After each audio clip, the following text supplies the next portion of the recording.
Hello and welcome into Coffee with Coach. I am Big Daddy Randy Allen. I'm one of the play-by-play voices on our live streaming for Lyon College Scott football, and we have here with us today Coach Chris Douglas. Coach, it is great to see on a crisp morning here for Scott's Fest weekend. Yes, there's frost on the pumpkin for sure. It is definitely a mid-October morning in Northeast Arkansas. I never guessed moving down here 2 years ago it'd be this cool this time of year, but it's awesome. But moving from up north, though, I mean, you ought to be used to cooler weather this time. The first year I was pretty acclimatized to it. When we had that big 10-inch snow, not a big deal. I was out in light t-shirt, no big deal, but now that I've gotten used to it being a little bit warmer, I've lost the thickness of my blood, I guess. Yeah, acclimation kicked in and all That's that. Right, absolutely. That's right. Well, Coach, let's talk a little bit about Arizona Christian. A loss on the road, Sure. a big loss on the road, too.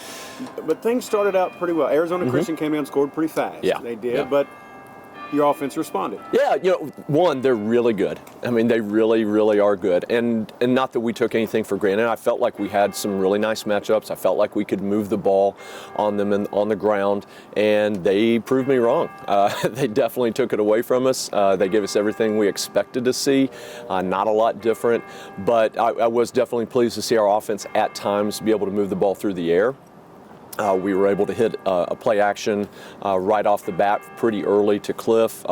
Cliff has been kind of hot and cold all year, either dropping a big ball, or catching a big ball, and he finally caught one and should have got in and scored. Got hawked down a little bit, so we gave him some grief about that, but was able to get it in a play or two later and But you know what? seal Downtown it. Reggie Brown came back and said, hey, I'll punch it in for you. Absolutely, and that's a play that we work on quite a bit, so it was really gratifying for us to execute that pretty soundly, and then just be able to punch it in and score right away. So that was nice. You nice. get the 2-point conversion now. I mean, that had to make you feel good going up 8-7 early on. And that's a read on the field. That's something that Isaiah has to make a decision on, and we work on it every week for a little bit. Worked on it this week again, just as normal. So it's always there, available if they give us the right look. And honestly, I wasn't even prepared for him to be able to pull it down and run it. I was looking at something else, and all of a sudden the snap, and here he goes, and we're out the gate. So it was nice to get the 2-point, and at least something that we've worked on be able to come to fruition and get points for us. Well, Donald and I on the radio, or on the live stream a lot. I say the radio because I've been in radio for a long time, Sure. Coach. We always call Zay Grandpa. He's the old man on the team. And, Yes. the old guy on there. But, I mean, that just shows his FBI, his football intelligence there, and his wisdom on the field. He is one of the sharpest football smart guys I've ever coached, irrespective of position. Really understands it beyond just what we do as well. He understands the game as a whole. He understands defenses. He understands where guys should be. Really is just a really nice student of the game. Absolutely, Coach. And then it's all Arizona Christian. And then the wheels fall off. Yeah, we really struggled defensively, being gap sound at times and making tackles in open field. And we told the defense knew this going in. If we missed a lot of tackles, it was going to be a long day. And it was. It was a long evening for sure. Very disappointed, as I told our team, in our performance. Not in the outcome necessarily. Definitely didn't expect that outcome to that degree, but expected us just to play better. And we didn't. We didn't respond. We didn't block very well up front. As I said earlier, they gave us exactly what we thought box-wise that we should be able to block it, and we didn't. They simply beat us physically. And then defensively, again, missed too many tackles and too many blown assignments in the pass game. What are some of the bright spots? And reading over, the article, because I didn't get to watch the game, and, and I read over, the it was pretty late. Right? It was. Of course, you guys had, and we'll talk about travel and all that here in just a moment, Coach. But, I saw some takeaways. I saw fumble recoveries and some sacks and things. So there were some bright spots in the game for you, especially on defense. Absolutely. This game, including the entire season, we've taken the ball away fairly well. When the balls hit the ground, when there's been opportunities through the air to take it away, we have. And on the flip side of that, the other side of the coin, offensively, we've turned the ball over very little. Very, very gratified with that. We've only had one fumble from our running backs all season.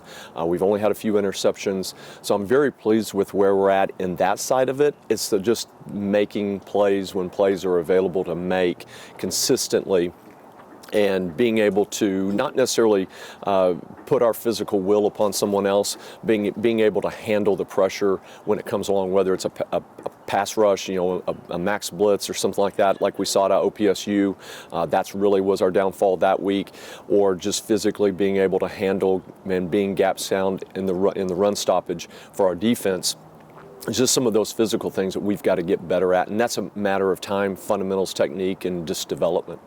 What about the, I guess, the wisdom of their team or the maturity of their team, Coach? Are they upperclassmen heavy? Yeah, they are. They're not like Ottawa, where they had a lot of grad transfers and a lot of returning juniors and seniors. But Arizona Christian was just loaded with a lot of four-year guys that have been in the program for a long time.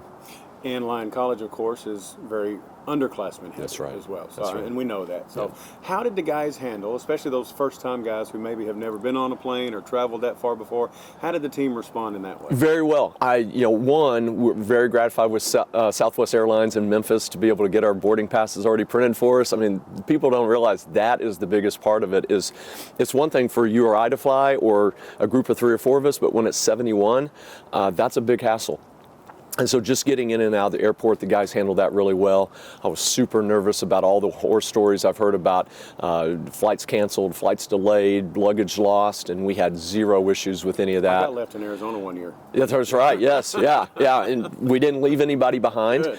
So very pleased with how everybody handled the hotel, everybody handled on our team, handled the travel. It went super smooth. You couldn't really ask for anything better. And we were really fortunate on the way back. We caught a direct flight. It allowed us to be able to leave a little bit later. And so our guys were more rested coming back, where in the past we've had to get up really, really early after a late departure, or a late end of a game, and have an early departure like that. It really takes a few days to recover, and I think that affects your next game. Well, folks may not understand this too. Even though you had a 7 o'clock start then, it's 9 o'clock here, so the body acclimation, the timing in our clocks, it's really late for these young men to be playing at that time. Absolutely. That's part of it. I think our guys handled that pretty well. I never felt like that was an issue. And I think younger guys, you and I, we're ready for bed 9 o'clock, 10 o'clock at night. I didn't like it when I was a kid, but now I'm ready for it at 9. Exactly, yes. But, our guys are used to staying up a little bit later, so I don't feel like that was ever an issue. The coming back, obviously, is a little bit of a drag. And I think what a lot of people don't realize is we're not like Division I's. We don't have a charter flight where we just fly direct and we can bypass all the security and all that. No, go through the whole kit and caboodle. Yeah, we've got to get to the airport 2 hours early. We got to get boarding passes. We're all commercial. We got to sit in the terminal for a couple hours before we leave. Sometimes there's a layover. We're at Love Field for 2 hours on the way over. So a lot of that just wears down guys over time. Even though I think most everybody listening knows that you sit behind the wheel or you sit in the car for 4 or 5 or 6 hours on a road trip, you're tired after you get there and you did nothing. It's the same thing when you travel like that, even though it may be, you may be 18 to 21-year-olds, they get tired as well. Well, then you had 2.5 hours of just beating your body up. Exactly. All that. It just adds on to it, too. Well, this week, Coach, just coming onto campus, there's an atmosphere of excitement. Absolutely. You can see all the things that are going up. You can see the preparation that's going on for Scottish Festival this weekend, homecoming this weekend. How has your team handled all the things that are going on, getting ready for Texas College, but also all the other, what sometimes coaches call distractions during this type of week? Last year was our first year to have it because of COVID and all that, and then didn't even have a fall in 20. I've never felt like it was an issue last year. I don't think it'll be one this year. We do have a lot of young guys.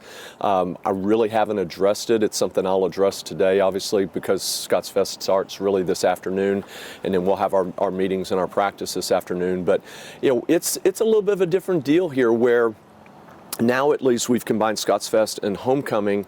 I'm not saying homecoming's taken a back seat, but it's shared. And so homecoming's not the only thing. And also it's just different when you go from high school to college.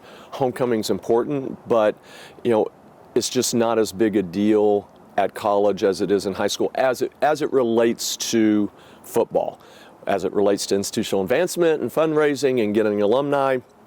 connected to the college, that's a huge deal, and I recognize the importance of that as a head coach.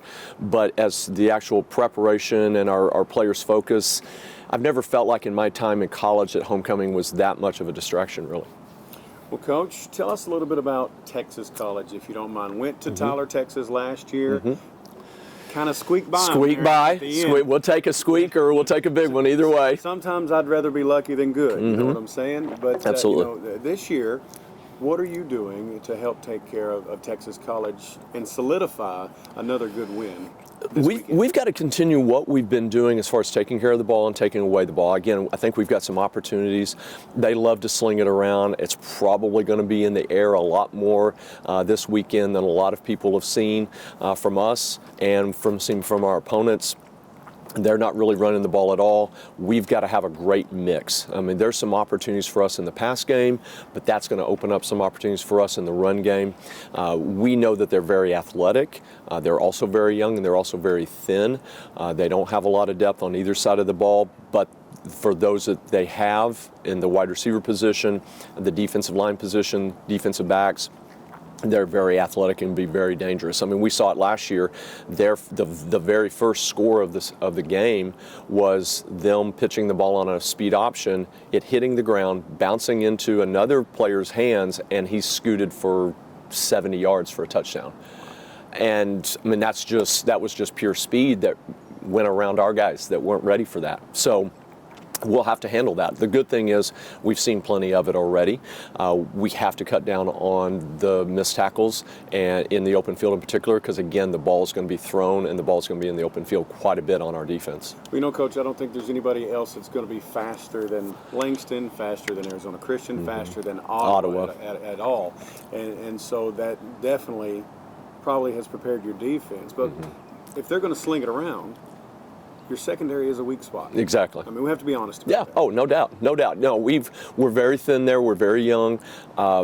We've got some issues with speed in the secondary, but our guys are well coached, and if they'll continue to do what they've been coached to do, we'll give up some plays, but I don't think they can win the game just doing that. They're going to have to do something else, and that's not their forte.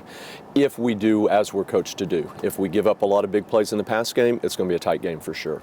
Are you putting in any different schemes or anything different this week that we might have seen, in previous games? Not really. And we are, again, we're planning on throwing it a little bit more around early to try to loosen things up because, again, we know they're very physical, very athletic up front defensively.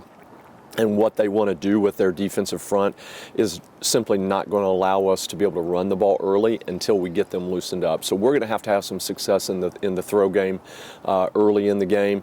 And again, then I feel like it'll become a situation, hopefully we can get up early. Now we can use the run game to salt the game away a little bit more and give our guys an opportunity to be successful offensively. How's the health of your team right now? Pretty good. Zay is still fighting off injuries that he's sustained for the last couple of weeks. Beyond that, we really don't have a whole lot of major or lingering injuries that we've been fighting, previously. We're really glad to get Reed Gonzalez back, though. He is our primary long snapper. He's a backup at slot receiver for us. We really had to shelf him for about 5 to 6 weeks. Not very long after camp with a lower leg muscle tear, and really just had to let him heal up. And now he's looking good. Snapped very well last week, except for one, and we recovered from that just nicely. I think we lead the nation probably in punt snaps overhead and punted. We've done 4 of those, and we punted 3. So it's not one of those stats you're very proud of. Not a stat that we're proud of, but it is one that might be an ESPN highlight reel if we pull that thing together. Well, Coach, winning the very first game against Missouri Baptist, which you started the season on a high. Yeah. Now you've had several games in a row that have been very tough losses, if you will. I mean, a lot of points scored on the other side of the football. Sure. Mentally, where are these young guys at right now? I think they're definitely searching. I mean, I think anytime you get in that situation, guys are going to question a little bit about, what we're doing, how we're doing it, and all that. But as I tell the guys, and I think they understand this, that it's really not in the what's being run or how it's being run or anything like that. It's a matter of us improving our execution. I think they understand that it really comes back to them. You know, we're putting them in positions that we feel like are best for them to be able to make plays, and now they've got to go make them. We work on those fundamentals all the time. But anytime you're one in whatever, everybody's gonna question. But I really do believe that these guys are in it for the long haul. They're more about the brotherhood, and they're more about being together than they are just a one week-to-week situation. And I do believe that they trust that, you know, if they continue to work and improve in practice, that's going to show up on Saturdays, and that's what we continue to preach. Well, plus, I mean, one of the advantages of being homecoming weekend, you can let some folks know, hey guys, we got some new people we're going to be playing in front of. We got some folks that may not have been here a while, so that can help kind of recharge and re-energize Absolutely. the feeling on the field. Absolutely. You know, I'm hoping for a really nice crowd. I think that's always something that will uplift spirits. But as you know, as I tell guys too, a lot of times, you know, it's just like being really excited about that first snap or that first game. You get that knocked out of you pretty quick, and then it gets back to just going out and doing your job. Yeah, then it's just football, right? Exactly.